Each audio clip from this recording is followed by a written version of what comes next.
ថាជីកស្មៅត្រូវឲ្យជីកទាំងរឹសតែបើសិនជាចង់បកពុកមាត់វិញគឺត្រូវបកទាំងរឹសដូចគ្នាបានវាស្អាតអស់ពីលើផ្ទៃមុខកៅបកពុកមាត់បងមករាមានសមត្ថភាពនៅក្នុងការចាប់ទាញសរសៃពុកមាត់បងប្អូន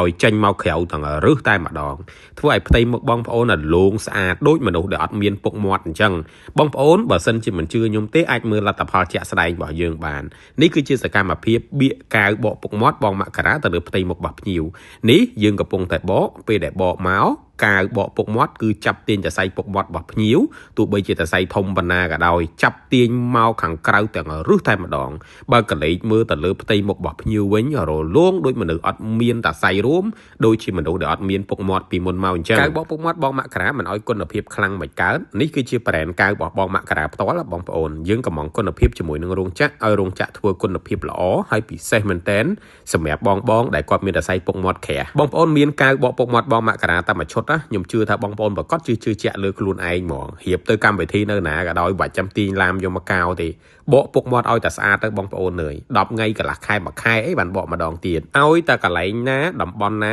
ដែលមានកៅបកពុកមាត់គ្របពីលើណាបកចេញមកគឺត្រូវតែដោយរួមនៅតំបន់មួយនោះមកយ៉ាងស្អាតតែម្ដង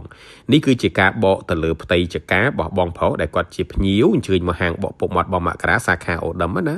បកទាញតែមកខ្វោកទៅតែសៃហូមលើចការបស់បងប្រុសគឺត្រូវបានដកចេញទាំងរឹសហើយកលេចមកមើលចការបស់បងប្រុសវិញគឺអត់មានគល់ហូមបន្តទៀតទេបើសិនជាយើងកៅវិញប្រកាសជាឃើញហូមចាក់ខ្មៅនៅលើផ្ទៃចការបស់គាត់ត្រូវអត់តែការបកបែបនេះគឺបកទាំងរឹសបងប្អូនអាចធ្វើការកំងកៅបកពុកមាត់បងមករាមួយឈុត$25ស្មើនឹង100000រៀលមានទាំងឆ្នាំងមានទាំងកៅមួយសេតបងប្អូនអាចមកបកដល់ហាងក៏បានដែរសាខាទី1នៅអូដឹមសាខាទី2នៅផ្សារឈូកមាស link location ទាំងពីរនៅលើ caption